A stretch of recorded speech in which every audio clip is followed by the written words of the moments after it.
Logirians, welcome to Logiri. I hope you have subscribed to Logiri's YouTube channel and hit that bell notification on so that you do not miss any of our videos. आज हम बात करेंगे that how can a parent help child in preparing for exams. We're going to talk about 8 easy and effective tips, and this is part 1. If you like these kind of videos wherein we talk that what a parent-child relationship should look like when it comes to exams or when it comes to career, then please leave a comment down below so that we do the next part super soon. Let's get into the video. Help them with decision making. Now parents दो से तीन type के होते हैं. एक तो parents होते हैं जो बिल्कुल ही अपने बच्चे को कहते हैं कि ओके तुम्हारे subjects are different, I don't really know about your subjects, मैं कैसे तुम्हारी हेल्प कर सकता हूँ या कर सकती हूँ. ठीक है. कुछ पेरेंट्स होते हैं जो बिल्कुल ही स्पून फीडिंग पे आ जाते हैं कि ओके तुम्हें ये ऐसे करना है, ये ऐसे करना है. देखिए, not related to career only but other decisions also. If you are a parent, I think one thing that you should keep in mind is कि आपका बच्चा बड़ा हो रहा है और उसको आने वाली ज़िंदगी में बहुत सारे decisions लेने हैं. ठीक है. He or she has to take a lot many decisions, so you should take their opinion plus you should put in your suggestions together and then there should be a decision. ठीक है ना. आपको अपनी suggestion देनी है. ठीक है. आप बड़े हैं, आप अपनी सजेशन देंगे और उनकी ओपिनियन भी लेंगे एंड देन दोनों का मिक्स कर कर आप एक डिसीजन पे अराइव करेंगे. और सिमिलरली ही आपने उनको डिसीजन मेकिंग में जो मैं बात करूंगी उसमें भी आपको हेल्प करनी है. तो ये वाला जो फॉर्मूला है ओपिनियन प्लस सजेशंस, ये वाला आपको दिमाग में रखना है. You might not know about their subjects but you have the experience of life which you should not slam on your child but share with them. ठीक है ना. आप कहोगे कि सब्जेक्ट्स डिफरेंट है, ठीक है, जो भी आपका बच्चा कर रहा है, कर तो पढ़ा ही रहा है ना, या फिर कोई स्किल एक्वायर कर रहा है तो उसके ऊपर ही और शी इज़ वर्किंग. तो आपने अपना एक्सपीरियंस शेयर करना है उनके साथ, क्योंकि आपको लाइफ टाइम एक्सपीरियंस है कि ये ऐसा होगा तो बढ़िया रहेगा. और उनको आपने सजेशंस देनी है टाइम टू टाइम.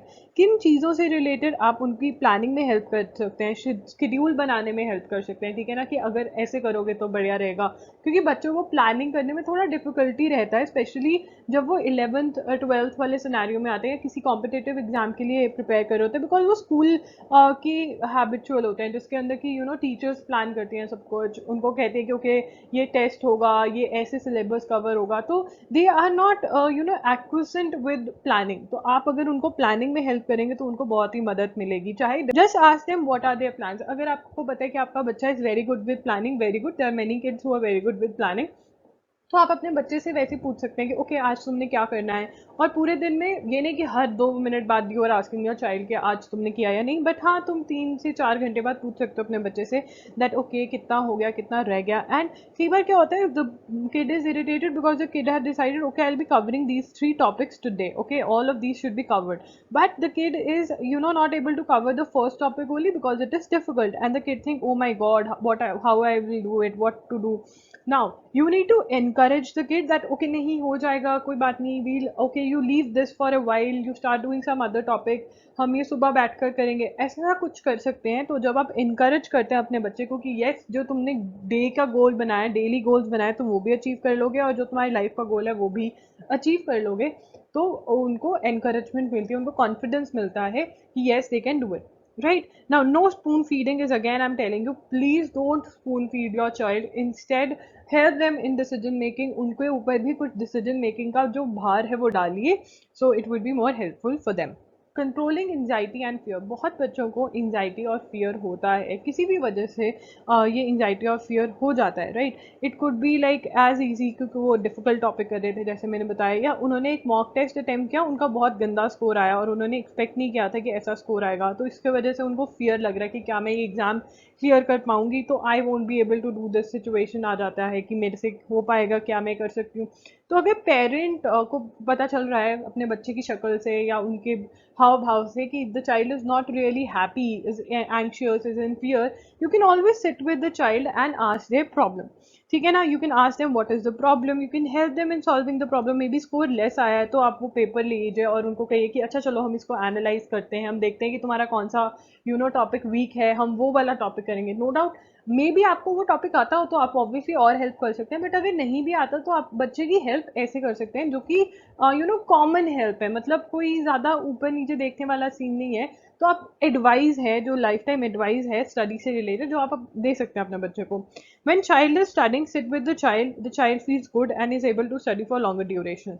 क्या होता है रात के टाइम पे जब बच्चा सुबह से पढ़ रहा होता है, वो जो रात के 1-2 घंटे देने होते हैं, सो दैट वो एक्स्ट्रा टॉपिक्स कवर हो जाएं जो इजी हैं, बट वो कवर हो जाएं। तो अगर आप अपने बच्चे के साथ बैठ जाते हैं ना, तो बच्चा feel so comfortable, like he और she wants to study because the mother और father is sitting with the child. And बहुत सारे पेरेंट्स ऐसा करते हैं और उनके बच्चे भी बहुत फ्लरिश करते हैं। तो अगर आपके पास टाइम है, मैं ये नहीं कह रही पूरा दिन ही अपने बच्चे के साथ बैठे, उनको थोड़ा खुद से भी पढ़ने दीजिए, बट थोड़ा टाइम अगर आपको देख रहे हैं कि उनको एंग्जाइटी हो रखी है, उनको फियर है किसी सब्जेक्ट का, किसी टॉपिक का, तो आप साथ में बैठ जाइए और कुछ भी नहीं करिए, बैठे रहिए आराम से। और मोबाइल तो बिल्कुल यूज मत कीजिएगा, बट अपना बैठकर आप उनकी हेल्प कर सकते हैं ऐसे। Watch less TV and use less mobile phones. बहुत सारे पेरेंट्स हमारे पास ये कंप्लेंट लेकर आते हैं दैट हमारा बच्चा बहुत देर तक टीवी देखता है। तो इसकी मुझे 2 से 3 प्रॉब्लम्स लगते हैं। एक तो किसी घर में अगर 6 to 7 आवर्स ऑलरेडी टीवी देख रहे हो पेरेंट्स या कोई भी, तो the child gets attracted towards it, distracted, कि उसको ज़्यादा अच्छा लगता है टीवी देखना, नंबर वन। नंबर टू, अगर आपके बच्चे के रूम में टीवी है तो ऑब्वियसली उनको डिस्ट्रैक्शन होता है। या फिर आप जब भी मोबाइल पर कोई जोक देख रहे हैं, कोई वीडियो देख रहे हैं, तो आप बहुत ऊंची ऊंची हंस रहे हैं, तो अल्टीमेटली आपका चाइल्ड डिस्ट्रैक्ट होता है, राइट। तो आप कहोगे कि जी एग्ज़ाम तो उनका है, मेरा थोड़ना है, पर हाँ, बट बच्चा तो आपका ही है ना, तो आपको भी थोड़ी थोड़ी कुर्बानियाँ जिसे हम कहते हैं वो देना पड़ेगा। You also have to give up on a lot of things so that your child is able to crack that exam for which your child is preparing. So yeah, distraction होती है, child is a child and distraction is still his or her best friend, right? तो आपको कम से कम distraction वाली चीज़ें करनी चाहिए। Television and usage of mobile phones is something which you need to reduce to make sure that they are able to focus more, ठीक है ना। तो आपको कम से कम entertainment वाली चीज़ें देखनी है जिसके अंदर special visualization है, ठीक है ना। On such days what can you do, you can start reading a book. आप कोई नॉवल पढ़नी स्टार्ट कर दीजिए, आप मैगजीन्स खरीद लाइए और वो पढ़नी स्टार्ट कर दीजिए और अपने बच्चे के साथ बैठकर इंस्टेड पढ़िए, सो दैट वो भी फिर और मन लगता है कि ठीक है मेरी मम्मी या मेरे पापा भी पढ़ रहे हैं, वो भी उतना ही बोर हो रहे हैं जितना शायद मैं बोर हो रही हूँ। तो इसलिए ये वाला जो कॉन्सेप्ट है ना कि आप बुक उठाकर पढ़ने लग जाइए, कोई भी नॉवल ले आइए या बुक ले आइए, तो वो बहुत ही बेनिफिट करता है आपके बच्चे को। Reduce socialising when exams are on और the duration when the child is preparing for competitive exams. देखिए, it is normal to go out and to invite people at your place, but जब आपके बच्चे के एग्जाम्स चल रहे हैं तो आप एक चीज़ दिमाग में रख सकते हैं कि आपको कम से कम वो चीज़ें करनी है जो उनके लिए डिस्ट्रैक्शन बने, ठीक है। अब आपको क्या, अगर हम बाहर जा रहे हैं तो डिस्ट्रैक्शन नहीं होगी। देखिए, आपका चाइल्ड जो है, he or she is trying to study, and अगर आप फन कर रहे हैं, you'll come back and tell, ओ हमने ये किया, हमने ऐसा किया, हमने वैसा किया, तो चाइल्ड समवेयर फील्स लाइक अंदर ही अंदर होता है कि मुझे भी ये करना है। सो इट इज़ लाइक, हाँ, आप भी एक तरह से वो तपस्या, वो सेंट वाली जिंदगी जियोगे for those 2 years or 3 years when your child is preparing for a competitive exam, and you will see parents doing so and their children being successful. Now एक तो बच्चा होता है कि उनको कोई फर्क ही नहीं पड़ता है कि उनके आसपास क्या हो रहा है और वो पढ़ रहे हैं, ठीक है ना। अगर आप, you are lucky to have such a child, very good. But अगर आपका चाइल्ड आपकी अटेंशन डिमांड कर रहा है, then also it is not, you should not think अरे ऐसा कैसा बच्चा पैदा हो गया। It is fine, your child is asking for your attention, it is good, and you should give your attention to your child and help him or her in preparing for the exam. And you should be physically and emotionally available for the child for more duration so that the child can directly come to you and tell that mama, papa, I'm facing this problem, can you help me out? And obviously I've told you how to help your child. Now if people are visiting at your place, हम normally क्या कहते हैं अपने बच्चे को कि okay तुम नमस्ते करके अंदर चले जाना, हाय बोल के अंदर चले जाना, we won't make more noise or something of that sort. But ultimately आप जब घर के अंदर कुछ मज़े की चीज़ हो रही है, people are having fun, they're enjoying, they're talking and chilling, and you want your child to ignore everything and study, then it is a very big thing that you're demanding from a child, ठीक है ना। क्योंकि वो अभी भी बच्चे हैं, specially अगर आपका बच्चा अभी 11th 10th 11th 12th में है, तो अभी they have not matured enough to understand the concept of focus, concentration. तो आपको कहीं ना कहीं ये मदद, जो ये हेल्प है, वो उनको देनी पड़ेगी। So if people are visiting your place, it would be disturbing for your child, come what may. Even if you have made a room on the rooftop wherein your child cannot listen anything, the point the child knows that someone has come to the place and all people are having fun, but he or she has to study, is a bit distractive. Motivate them but don't compare them with other children. ना एक सबसे बड़ी mistake जो normally parents commit करते हैं वो ये करते हैं कि वो ना चाहते हुए भी ना उनको पड़ोसी का बच्चा या अपने रिलेटिव का बच्चा बहुत पसंद आता है, ना कि अपना बच्चा। ठीक है, वो नेबर्स के साथ अपने बच्चे को कंपेयर करेंगे, ठीक है, या फिर रिलेटिव्स के साथ कंपेयर, रिलेटिव के बच्चे के साथ अपने बच्चे को कंपेयर करेंगे, या एनी अदर क्लासमेट उसका ही कोई फ्रेंड है उसके साथ कंपेयर करेंगे, which is not right. Because आपका बच्चा आपका है and they might be think, मतलब आपको एक बात तो हमेशा समझनी पड़ेगी दैट हर बच्चा अलग होता है एंड आपका बच्चा आपके फ्रेंड के बच्चे जैसा नहीं हो सकता है, उसके फ्रेंड जैसा नहीं हो सकता है, या आपका जो नेबर का पड़ोसी का बच्चा जो आपको बहुत ही अच्छा लगता है क्योंकि वो हमेशा पढ़ता रहता है, वो वैसा नहीं हो सकता है। Every child is different and अगर आप अपने चाइल्ड को इवॉल्व होने में, ग्रो होने में हेल्प करोगे, जिस फील्ड में वो जाना चाहते हैं, जिस फील्ड में वो हैं, तो they can do anything, they can earn a lot, they can be happier. So इसलिए कभी भी ये नहीं सोचना चाहिए कि मेरा बच्चा तो कुछ भी नहीं है, ये तो कुछ कॉन्सेंट्रेट नहीं कर रहा है, या आपको कंपेयर नहीं करना चाहिए, देखो वो हमेशा पढ़ती रहती है उनकी बेटी, तुम तो कुछ भी नहीं पढ़ते हो। तो ये वाली जो कंपैरिजन की गलती है ये कभी नहीं करनी चाहिए। और मोस्टली अगर रिलेटिव्स के बीच में ये कंपैरिजन या कंपटीशन भी है तो आपको अवॉइड करना चाहिए अपने बच्चे को उस रैट रेस का हिस्सा होने से। ओके, आप कंपेयर कर सकते हैं, बिहेवियर कंपेयर कर रहे हैं, एकेडमिक्स कंपेयर कर रहे हैं कि उसके फ्रेंड के 95% आए, आपके बच्चे के 89 90 आए हैं या 85% आया, तो आप कह रहे हो ओ माई गॉड इतने कम। फिजिकल अपीयरेंस देखिए, बहुत सारे पेरेंट्स अपने बच्चों की फिजिकल अपीयरेंस से भी खुश नहीं होते हैं and they directly tell them that you are not at all beautiful, अगर तुम पढ़ोगे नहीं तो तुम्हारी जिंदगी का क्या होगा।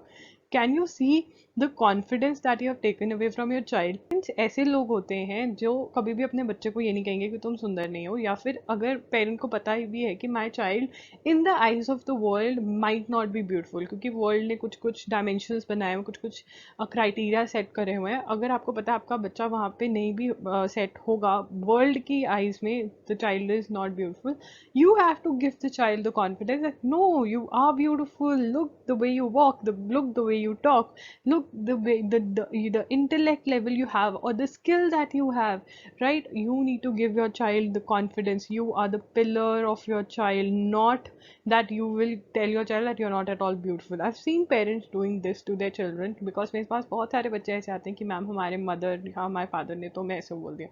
ऐसा नहीं है, every child is beautiful in their own ways. Okay, any other thing wherein you are comparing your child to any other child, instead you can just talk, have a conversation, not referring to the other child, just you can just tell the child directly कि मैं चाहता हूँ that if तुम ऐसा कर लोगे, again when you suggest the child, no, your child will listen to you more instead of when you order your child। तुम्हें लगता है कि अरे यार बच्चा पैदा किया है तो अब I can order the child, no, you also you have to give suggestions, take their opinions into consideration, that communication that would take place would be the most beautiful communication ever.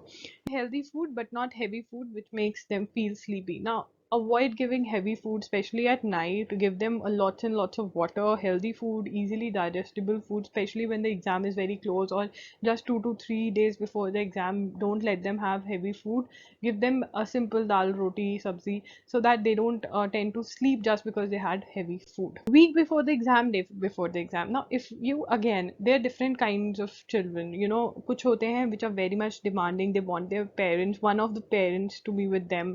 Okay, some they don't give a damn, koi hai koi nahi hai, they have to go and give their exam and they're good to go. Now if a child is very demanding, then you need to motivate and encourage your child. Some children are very fearful, they will keep on studying but the fear factor is always there कि क्या पता कोई question ऐसा ना आ जाए जो मुझे ना आता हो, तो what would I do?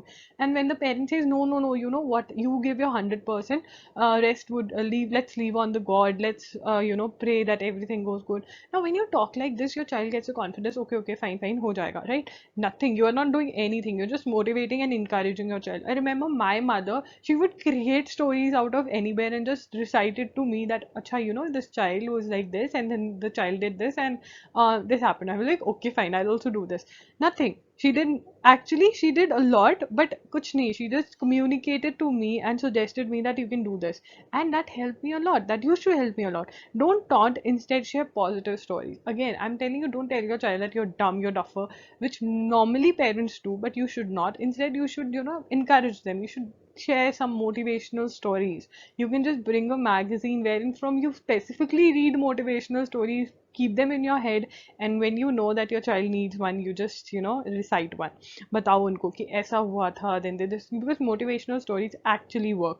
Make sure they don't take many breaks, or if your child is too much into studies, you should make sure that they take breaks. आप क्या कर सकते हो, एक पैक्ट साइन कर सकते हो अपने बच्चे के साथ कि okay fine, you whenever you take a break, you tell me that mama or papa, I'm taking a break, I'm taking a 1 hour break or 30-minute break. After 1 hour 30 minutes, just remind me that I have to sit back to go back to studying. That's it, nothing else. You don't have to start a world war that why you're not studying or something. And as a parent, you need to understand that study breaks are important, but they need to be short, and especially when the exam is on the head, the study breaks need to be really really short. Okay, but अगर आपका बच्चा ऐसा है जो study break ही नहीं लेता, then also you should just make sure that he or she gets up, take them for a walk and stuff like that. You spend time with them, have food with them together. So all these kind of things help, and especially a week before exam or a day before exam, the child is going through what not, like bonkers in the head कि क्या होगा क्या नहीं होगा. So the child needs you a little more than usual. Your kid is fat. I mean, especially I've seen neighbors, relatives coming up to you and telling you when the child is in 11th or 12th or is preparing for any competitive exam, and your child is just studying and is doing nothing else, is all around studying. The life is all around studying and has gone fat. It's fine if you're not exercising, you're not moving a lot, you're just studying, going to tuitions, coming back, self-study, all of this. Your child would get fat, right? Now, if someone comes to you and said, "Oh, your child is so fat, what would you do? How would you get him or her married?" Stuff like that. Look, if you see, most of the kids are fat in 11th and 12th, okay, when they're preparing for any competitive exam, but ultimately they do reduce weight, right? So you don't need to put your child into another fear that, oh, you're fat, stop eating this, stop eating that. Yes, the child should eat healthy food, but you should not be a person who, if the child is having 2 rotis, you say, okay, from today onwards you're just going to have half or one just because the neighborhood auntie told that you're fat. No, tell the other person that, look, I know my child on their way to achieve a goal of theirs, and right now they have to concentrate on their studies, and if they're putting on weight, it's fine. When they are done with this, they would obviously lose weight.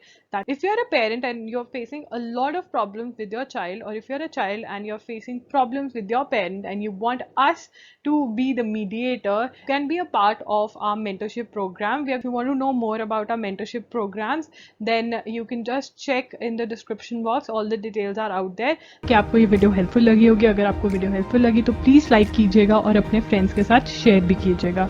Channel को please subscribe करना और bell notification on कर देना, ताकि जब भी मैं एक न्यू वीडियो डालूं आपको नोटिफिकेशन आ जाए. और अगर आप चाहते हैं कि आपको वीडियोस की नोटिफिकेशन मिले और जो हम एक्टिविटीज़ कर रहे हैं लॉगिरी पे उसकी नोटिफिकेशन मिले, तो हमारा टेलीग्राम ग्रुप ज़रूर ज्वाइन करिएगा. अगर आपको ये वीडियो हेल्पफुल लगी तो प्लीज़ मुझे कमेंट करके नीचे बताइए कि आपको ये वीडियो हेल्पफुल लगी, ताकि मैं और ऐसी वीडियोस बना सकूं जो आपको ज़्यादा से ज़्यादा हेल्प कर सके. आप मुझे इंस्टाग्राम पे भी फॉलो कर सकते हैं. वहाँ पे मैं @IAMLogiri के नाम से हूँ. वहाँ पे आप फॉलो कीजिए, क्योंकि वहाँ पे हम बिल्कुल डिफरेंट कंटेंट डाल रहे हैं और चाहते हैं कि मैं आपको वीकली न्यूज़लेटर भेजूँ जिसके अंदर मैं लॉ के बारे में और भी अच्छे से बात करती हूँ. तो प्लीज़ अपनी ईमेल आईडी नीचे दिए गए डिस्क्रिप्शन बॉक्स में एक लिंक है, वहाँ पे जाके अपना ईमेल आईडी ड्रॉप कर दीजिए, ताकि जब भी मैं कुछ ऐसा करूँ आपको ईमेल पहुँच जाए और आप वो देख सकें. वो मैं यूट्यूब चैनल पे नहीं डालती हूँ, वो सिर्फ मेरे जिन्होंने न्यूज़लेटर सब्सक्राइब करा हुआ है उनको भेजती हूँ. आज के लिए इतना ही, मिलते हैं जल्द. बाय.